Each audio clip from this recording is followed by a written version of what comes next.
حضرت سلیمان علیہ السلام نے اپنے عظیم دربار میں انسانوں، جنات، پرندوں اور جانوروں سب کو جمع کیا۔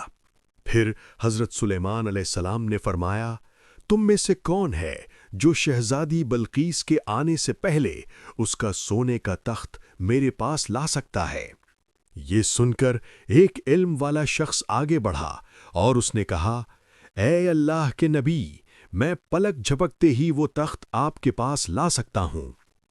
حضرت سلیمان علیہ السلام نے اسے اجازت دی اور پھر ایک لمحے میں وہ عظیم سونے کا تخت حضرت سلیمان کے سامنے موجود تھا۔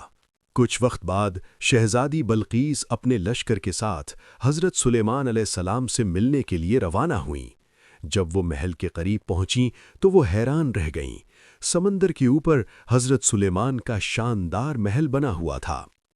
یہ محل دراصل اللہ کے حکم سے جنات نے بنایا تھا۔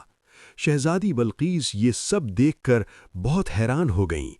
انہوں نے دل میں سوچا، اگر اللہ کے نبی کی طاقت ایسی ہے تو ان کے رب کی طاقت کتنی عظیم ہوگی۔ اسی وقت شہزادی بلقیس نے اللہ کی وحدانیت کو مان لیا اور یوں انہوں نے کلمہ پڑھ کر اسلام قبول کر لیا۔